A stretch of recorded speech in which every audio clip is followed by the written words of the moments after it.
यहाँ एक और गहरी और प्रेरणादायक कहानी है जो संत रमन महर्षि से जुड़ी है। कहानी कौन हूं मैं।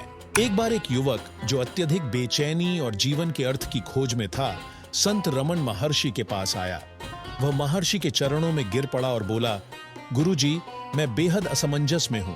मुझे बताइए कि मैं कौन हूं, मैं इस जीवन का उद्देश्य क्या है। रमन महर्षि ने मुस्कुराते हुए युवक से कहा, तुम्हारे इस सवाल का जवाब देने के बजाय मैं तुम्हें एक साधना दूंगा। इस सवाल को बार बार खुद से पूछो, मैं कौन हूं, और तब तक पूछते रहो जब तक तुम्हें उत्तर न मिल जाए। युवक को यह बहुत साधारण सी साधना लगी, लेकिन वह महर्षि के निर्देशों का पालन करने लगा। दिन रात वह मैं कौन हूं का अभ्यास करता रहा। कुछ समय बाद उसने महसूस किया कि उसका मन उसे अलग अलग पहचान देने लगा, शरीर, नाम, परिवार, विचार। लेकिन वह समझने लगा कि ये सब अस्थायी हैं। कई दिनों की साधना के बाद एक दिन उसे गहरी अनुभूति हुई। उसे एहसास हुआ कि वह न तो शरीर है, न विचार, न भावनाएं। वह एक शुद्ध आत्मा है जो अनंत और असीम है। उसे अपने सच्चे स्वरूप का बोध हुआ जो किसी भी बाहरी पहचान से परे था। वह संत रमन महर्षि के पास लौटा और अपनी अनुभूति साझा की। महर्षि ने कहा, यही सत्य है।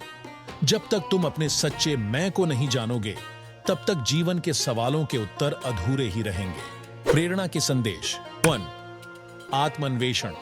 जीवन के सबसे गहरे सवालों के उत्तर हमारे भीतर ही होते हैं। जब हम मैं कौन हूं का प्रश्न गहराई से पूछते हैं तो हमें अपनी असली पहचान का पता चलता है। 2. साधना का महत्व। आत्मज्ञान की यात्रा साधारण लग सकती है, लेकिन इसके लिए निरंतर अभ्यास और धैर्य की आवश्यकता होती है। 3. बाहरी पहचान से परे। हमारी असली पहचान किसी बाहरी वस्तु या विचार से बंधी नहीं है। आत्मा शाश्वत और असीम है और इसे समझने पर ही सच्ची शांति प्राप्त होती है। यह कहानी हमें सिखाती है कि सच्ची शांति और ज्ञान बाहरी दुनिया में नहीं, बल्कि हमारे भीतर की गहराई में है। मैं कौन हूं का प्रश्न हमारे अस्तित्व की जड़ तक पहुंचने का माध्यम बन सकता है।